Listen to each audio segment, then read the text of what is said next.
The Concordia Transitions conference is a conference on urban agriculture and alternative economics to help build a food movement at Concordia that is for students by students.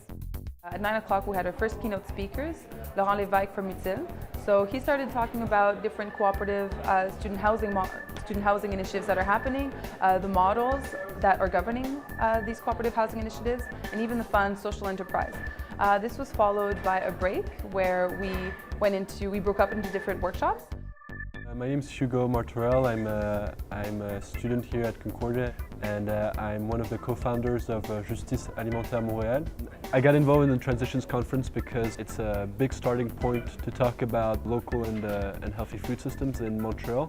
I think people are on the same page in terms of the importance of popular education and the importance of using food as a way to care for our communities and to mobilize our communities and express our political rights.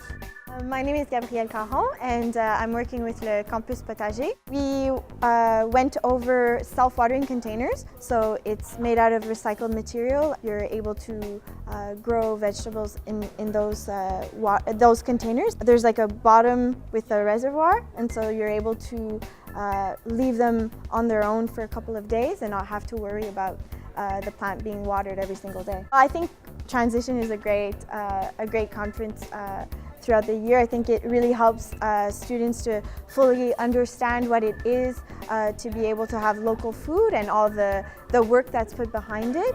This was followed by Malik Yakini from D-Town Farms. They're an organization fighting capitalism, patriarchy, and white supremacy, at the same time being able to provide produce and grow food on 7 acres of land for the local community. So Eric Charrier gave a sneak peek at the student-run food group documentary project. I spoke as well as a student who's engaged in the Hive Cafe Co-op and La Coopérative des Brasseurs Éliminés.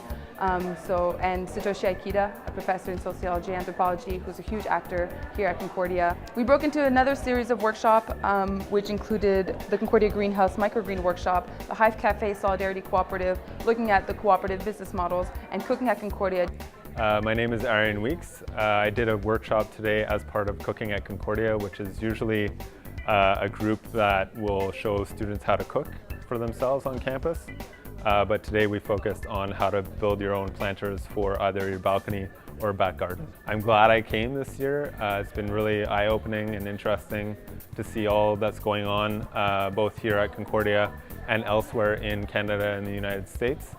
I think it's really important for students that haven't really been part of the food system at Concordia to get involved, and I think this is probably the ideal location to do that.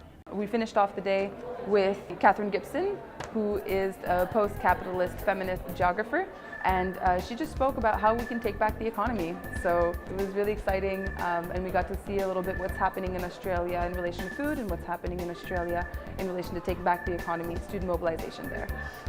Right now, I guess the last part of the day is interactive activity. This is where we're at right now, and this is going to be followed by a 5 à 7 downstairs in the Hive Cafe Solidarity Cooperative, where we're going to have the lexicon of sustainability. It's a pop-up show art exhibit, so anybody can be the caterers, and they really look at urban agriculture through photography and art. We're trying to bring awareness to different aspects of urban agriculture and food system that we don't always have access to see, so it's going to be very interesting. That's the whole day in a nutshell. Events like Concordia Transitions are very important because they give the space for students to gather and communicate and exchange information that sometimes in a university that is fragmented, we don't always have these spaces. So I'm really happy with the turnout. People were here on a Sunday, dedicated, 9 a.m. So I think people want that space and they're taking it, and that's really great. I really hope that something great comes out of it.